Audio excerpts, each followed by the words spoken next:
Welcome to the vipHome podcast, where we talk about all the things homeowners need to know. Hello, Michelle, and welcome to vipHome Link. And you are the director of Wildfire at the NFPA. I've been with the National Fire Protection Association, NFPA, for almost 20 years. And in all that time, I've been working on wildfires. So we work on educating the public, reaching out to local officials and working with government, and advocating for safer homes, businesses, and communities. Sounds wonderful. What led you into this field to begin with? I've been interested in the disaster world for many years. I've worked for the state of Massachusetts, for the Federal Emergency Management Agency, and for another nonprofit that is interested in reducing the risks from natural hazards. So I'm a coastal area person by growing up.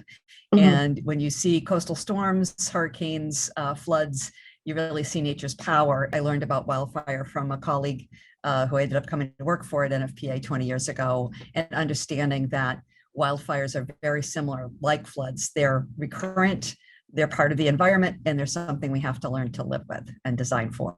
Wildfire season came early this year with the first red flag warning in California in May. What does a red flag warning actually mean to a homeowner? So red flag warnings are when meteorologists are noting conditions that will help a wildfire spread quickly and grow large if there happens to be an ignition. So those conditions for a red flag warning are low humidity, meaning it's very dry, it's windy, and it's either very hot or it's starting to warm up quickly. Two things that homeowners should really do when they hear about a red flag warning is, first, to make sure they're not going to start a fire or that they become a source of ignition. So that means being careful with any smoking materials, being very careful or not using outdoor fire, and even in high fire danger times, using equipment like lawn mowers or weed whackers, you could actually spark or heat up grass underneath your equipment to the point where you could actually spark a wildfire. So just being super careful about fire or heat or sparks during that time. And the second thing is to just keep aware of any more news about wildfires starting in your neighborhood or your area, noticing if there's smoke in the air, and just making sure you sort of have a plan of what to do when that happens. In the summer months, a lot of people like to be outside in their yard, enjoying the outdoors. And a lot of people have fire pits in their backyards. What do you recommend that people do to put over them to prevent a fire from occurring? So there's all kinds of great things that we have outdoors: campfires, fire pits, etc. And NFPA actually has a lot of tips and educational messages for safety around those kinds of things. We have something called our educational messages desk reference that is available on our website at nfpa.org/emac if you want to see what that says. But basically, for fire pits and that kind of thing, you want to make sure that, again, you're not lighting that fire on a windy, dry, hot day when the weather people are saying fires could spread, being super careful about that. But using the proper fuel and all that, but making sure there's an area around your fire pit where people aren't sitting too closely, making sure that you're not doing it under an overhanging tree or really close within 10 feet, 15 feet of a home or an outbuilding. You don't want it right under an overhanging roof. So just being very, very careful about what could potentially ignite around that fire pit, and then making sure you have the means to put it out completely. So we usually talk about, you drown the fire, you stir it, you drown it again. You really make sure that's out and nothing is even hot, so that those embers aren't going to smolder and reignite. Thank you for that, because I know in my area, a lot of people, they do enjoy making their s'mores and whatnot with their children around. So everybody wants to make sure that they keep their families and neighbors safe. Homes are devastated by wildfires, unfortunately. Are there any tasks that homeowners can do to prevent their home or mitigate the risk of their home being consumed by that wildfire? One of the great things, and we have some tips and tools around this too, is to start looking out around your home and starting sort of with your property at the places where your home is vulnerable. And one educator that had a really great way of talking about it was, you know how to build a campfire, and you start with a little fuel, the tinder, right? Little twigs and things that will light quickly, and then that will help, burn the larger pieces of wood or material that you have in the campfire. It's very similar if you look Look around your gutters, look on your roof lines. Are there pieces of debris, leaves, needles, other, dead material that if an ember got in there and blew in there could start a fire on your roof or in your gutter? Looking down to your siding and your windows, that everything's in good shape. There aren't any cracks or openings. And if you have vents, are they properly screened so that if embers should be flying through the air, they have less chance of going into a vent, say in your attic? And right down to the foundation. Some people have foundation vents in their home or their garage, which is attached. And then looking at what is attached to your house. So do you have a nice deck with a lot of potentially flammable furniture on it?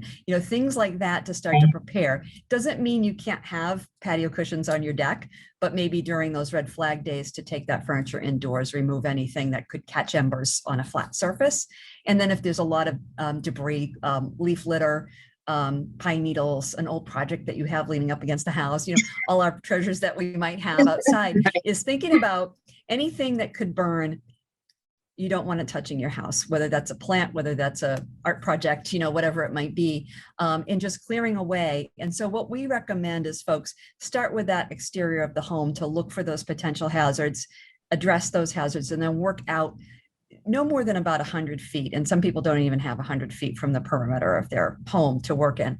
And that's what we call the home ignition zone. Usually, if the fire is far away, those big flames aren't really going to touch it. It's those little embers, those pieces of burning material flying from the main fire that can travel up to a mile and land in the mulch near your house or land in the gutters. And when we talk about the wind, windy days, what's so big deal about that? It's the oxygen for a fire. You just think about, using a bellows in your fireplace, to pump the fire up. It feeds on oxygen. So that wind not only feeds the fire to make flames bigger, it also moves the fire. It pushes it in specific directions. And those pieces of burning material coming off a wildfire, there's probably millions of embers flying through the air, and those can travel quite a distance depending on the conditions. People think, you've got to have a house right up to the edge of the forest to have a risk. We watch over and over again where homes inside the community, away from the flaming part of the fire, are getting impacted from those embers. And then that starts its own fire within the community. So those are really things that we don't think about, like how could the fire get here? Well, the flames aren't getting here, but the embers are, and they're starting their own flames. So if somebody's looking then to build a home or renovate their current one in a wildfire prone area, are there certain materials that they should look out to use to help prevent their home from going up in flames? Right, materials are a big part of it. I think the good news, and as I mentioned with my multivariate history and disasters, there are certain kinds of risks that for a home are very difficult to mitigate, like earthquake. Like you really have to have some engineering to strap down your home and make sure it's anchored to keep it from shaking apart. For coastal flooding, you have to go up on stilts. These are expensive and things that you have to consider. But for fire, it's usually pretty easy, relatively speaking. So traditional roofing material is actually tested to be non-combustible. So this includes things like asphalt roofs. It also requires you to have underneath the roof to have that properly assembled and installed. But if your roof's in good shape and it's not a flammable material, that's number one. And then the rest of your home, you have a lot of different choices, but the materials also kind of go along with the immediate outside of your house. So for example, people think, well, I need to have a concrete house and no windows. You can have those things. You can have like wood siding or a vinyl siding, but you need to then be careful that anything that could burn doesn't get real close to that. So you wouldn't want any big shrubs, trees growing right up under your eaves, like really close to the house, at least 5 feet out, because then the flames were going to touch that vulnerable siding. But if you think about the embers falling, they're not touching the siding, they're falling into the mulch. Rake that mulch out to 5 feet, put some gravel down, or have bare earth and annual plants that die each year, right? Rather than having perennials that get bigger and bigger and bigger. And again, this is the area really close to your house. You could have other choices as you move further away. There are non-combustible choices for your roof, for your siding, and better windows like double paned tempered glass, because radiant heat, like if you have something burning pretty close to the house, that will crack the window. And that's the problem. If the window fails, then you get fire and flames and embers inside the house, and that's all over. that travels pretty quickly. Yeah. Why do people need to open their eave rafters? Homes and roofs and things like that are all designed a bit differently depending on where you are. What they're finding is it's very easy for those flying embers pushed by the wind to get into your open vents. If you've got eave vents and you've got a lot of material that's burning underneath, if those are open eaves, there's more of a chance for that, again, to penetrate inside the house. Even garage, foundation or ground level vents are a problem if things are blowing along the surface of the ground and going into the vents. So we're talking about either closing or screening. Screening will not completely prevent, but could mitigate a lot of the worst of it. There's even some research on design with gable end roofs, which you think of your typical little triangle on the top of the house with the roof. It's that flat side where, again, straight winds will push it right into the gable end, whereas opposed to vents on the angle, the angle of the roof or underneath the eaves, those can be better protected. And you already did talk about having a concrete house, versus siding or vinyl, which I think is very important to know that when you are planting, your shrubbery around your home to, again, have that gravel or just the earth there and plant accordingly going out, which I actually never even thought about that. I live in New England. The traditional thing you see is lawns, and you see bark mulch or wood mulch right up against houses, and then shrubs and things that look, when they're first installed, are small, but these are the things that get big over the years and touch your house. So those aren't ideal landscaping techniques for places that experience wildfire. And even in New England, we have our dry periods. We need to be really cognizant of mulch will ignite if you throw a cigarette in there or somebody throws a cigarette in there. It doesn't self-combust typically in your house, so I want to clear that myth up. But it's really easy to ignite dry mulch if it's been hot and dry for a few days, and you don't want that happening. Regardless of wildfire, you don't want that happening next to your house. It's also unfortunate and frightening, very frightening, as we all know. In the event of a wildfire in the area, what tip would you give to some homeowners to help them escape that area in a safe manner? I think that's so important, both for living where you live as well as traveling to where you might want to travel, is to be, as I mentioned, that red flag warning. One of the things is just to start to be more situationally aware. Okay, now conditions have changed. Now I need to do things a little differently. Best thing to do is start to plan. How would I go and where would I go if I was told you have to leave in 10 minutes? Literally, those are some of the warnings. That's all the time people have to get out. Having planned so that you have a kit of, your absolute essentials. If you can bring water, particularly for a couple of days, that's helpful. Your electronics, any kind of medical things that you need, pills. We usually say pills, pets, pictures, things that irreplaceable things. Yeah. Right. So prescriptions, things like that, to have that go kit ready to go kind of material on hand. I've even heard from people who've survived wildfires, they will put Post-its inside of a cabinet with take this, take this, take this. That way, in the moment, when they're freaking out because they've got 10 minutes to leave, they can open it up and see exactly what they need to take. Because in the moment, your adrenaline, is like so super high, I'm sure, during that time that you probably forget. Folks should know whether they're going to get a warning, and this is not consistent throughout the United States, unfortunately. Some jurisdictions have an opt-in for getting an alert on your cell phone. To really think about that ahead of time, so you will get an alert, because unfortunately some of these incidents we've seen, particularly in California, have blown up at nighttime or early in the morning when you're not looking out the window and you're not aware. So I think that pre-planning, thinking about how you'll go, where you'll go, and what will you do if, let's say, it's at a time when you're at work and your children are at school, or somebody's at home and somebody's working or at school, is how are you going to get in touch with each other to know everybody's safe? The thing you don't want to do, similar to if your house is on fire, you don't want somebody going back in to get that one last thing, or to look for the pet, or to make sure that this person has gotten out. You want to be able to communicate with each other and do that in a safe manner. So those are just some things that it's important to think of. Also, we're heavily reliant on vehicles in many areas. You've got red flag warnings. Make sure your car is, working and has gas. If you think you might have to get evacuated or that's on the horizon, park your vehicle in the driveway facing out so you can just pull right out, because if there's smoke, it's harder to see. Ready to go quickly is the point, that you don't have to deal with garage doors that maybe aren't working because the power went out, and not going back. Not trying to go back for that last item, because nothing is worth your life. Each region, each city, each town, each county, different people are essentially in charge, if you will, of the evacuation.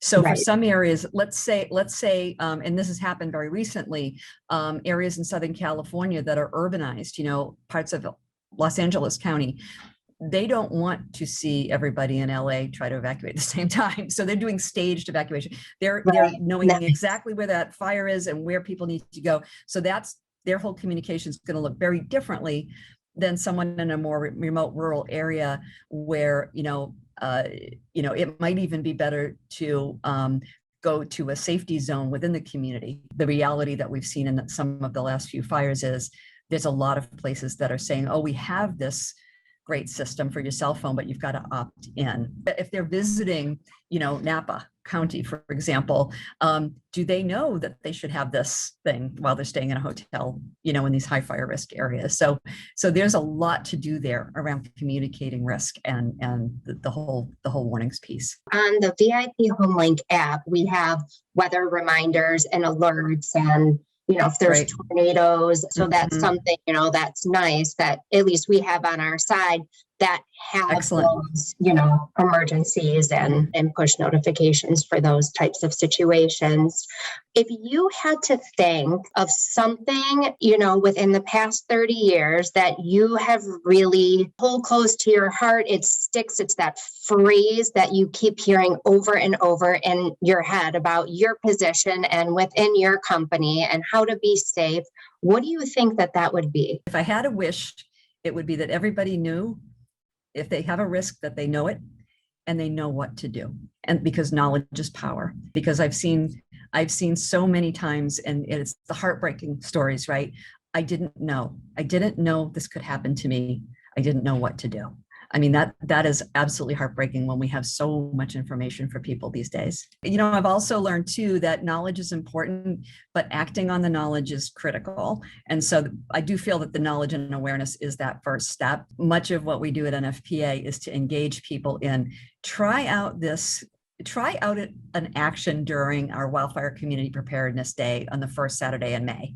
Once people start to do, it starts to change their behavior, and it starts to change how they think about their own agency and acting in their own safety. So I really do see people start to change their thinking over time because they've acted themselves into a new way of thinking. They've taken it on. I think that's wonderful. Michele, it's been so nice to talk to you with all of this information. Is there anything we haven't discussed yet that you feel is important for us to put out there for everybody? I want to encourage people to visit our websites, especially firewise.org, for the tips and tools that they could use to not only prevent wildfires in their area, but to get their homes prepared, because we do know we live in a fire climate in many parts of the country, and it can happen to you. The more you plan and prepare and know what to do, the more peace of mind you will have when the moment comes, and the more ability you'll have to be safe. Thank you again. I appreciate it. We look forward to connecting with you guys in the near future, and everybody stay safe, be smart, and be prepared and take action, right? Right. Absolutely. You've got it, Dana. Get more answers to your homeowner questions by subscribing to the vipHome podcast, available anywhere podcasts are found.